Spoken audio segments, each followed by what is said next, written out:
Good day everyone, so hope you're all doing really well. The new Spiral Abyss is out and I thought, well, let's talk a bit about it. Whilst we're playing with a C0 Nilou here in the background, I do not have a signature weapon, and obviously on the second half we'll play with a C0 Yae, of course, again, without her signature weapon, so hopefully you guys will find this entertaining. This is me on my alternative account just going through the Spiral Abyss, and I think the Spiral Abyss is a fairly cool one. I think it's fairly decent in terms of what it demands of you, and obviously if you have the Fontaine characters you can get a slight bit of an advantage, but it doesn't really feel like it is such a significant advantage. So from my perspective, I think the devs have really done this Spiral Abyss like properly, and I love the fact that Magokenki is not forced against the corner, but that he does teleport back. I really love that they changed his logic, because it always felt like you could cheese this boss, and now finally he's giving you a bit more trouble, so you have to get out of the whole circle impact thing. In any case, if your Nilou builds, the builds are at the end of the video by the way, if your builds are better in mind, then getting less than 1 minute against Magokenki with Nilou Bloom teams, absolutely doable. And obviously on the second half you can then run some other variations. There are many team comps on the internet that I've seen that you can run. This is the one I'm going to run just for fun of it.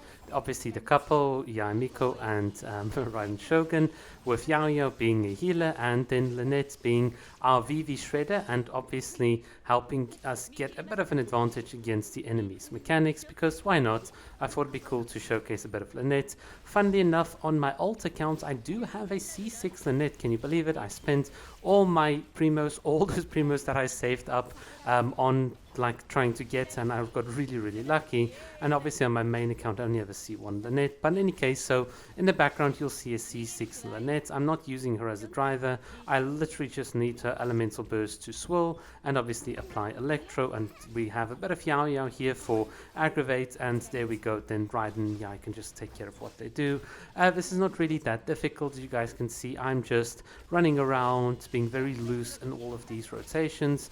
I think these enemies are fun. The fact that this little plowing thing moves all over or he can hit you is kind of cool. And obviously we've got this little mech here. It's really nice to see new enemies, new faces in this Spiral Abyss. The only thing that I want obviously is more. I want more than just the same faces for 6 weeks. I wish it could be like Honkai Impact, where you get like a rotating Spiral Abyss, and a new floor 12 every 3 days would be absolutely awesome, but I know it might be just too anxiety inducing for most people.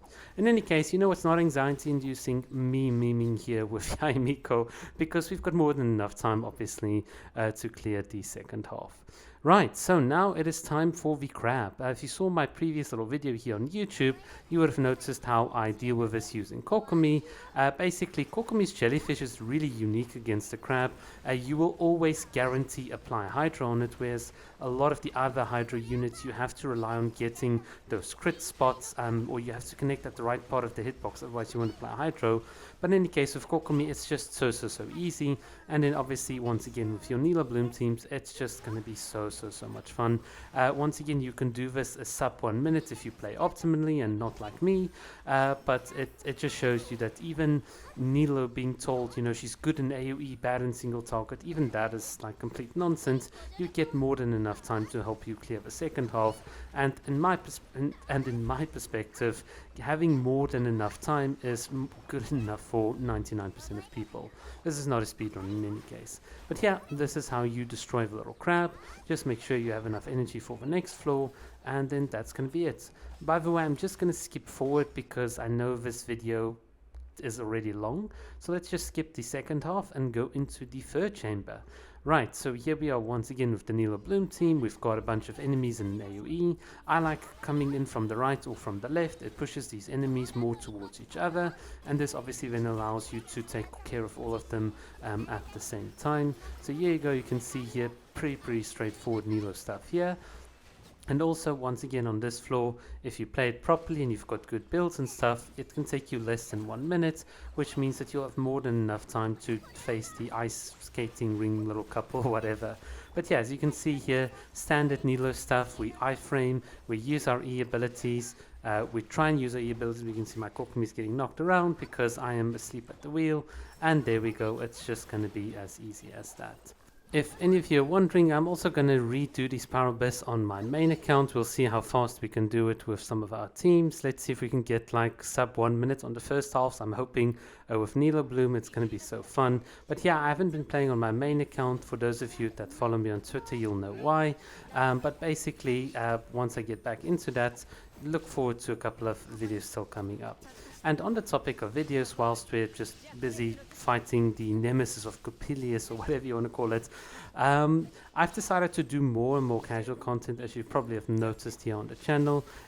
For me, it's a shame that Hoyo doesn't really want to lean into the more combat side and give us more combat in-game content, but I've decided, you know what, rather than complain about it, we'll lean into it, and I'll try my best to give you just a variety of Genshin content. Obviously, this means that we're not going to do the usual in-depth build or as many Spiral Abyss runs, but I think from my perspective, that's the best way for me to keep my sanity, and then I'll compete in Honkai Impact and stay in the top 100 there, because that's where rotations matter, that's where builds and all these sorts of things really, really matter. But in Genshin Impact, as long as it's good enough, you get your 9 stars in the Spiral Abyss, honestly, you've beaten the game and you just had a good time. And for me, I think that really makes the game much more enjoyable, having that perspective. So in case any of you are wondering, that is how I've been seeing the game recently.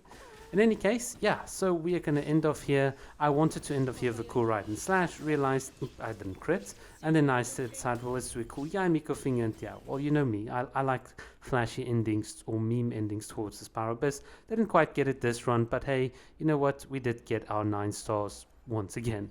Alright, and just to wrap up this video, so you guys will see the builds right here in the background now. Obviously, here's my C0 Nilou. We're using an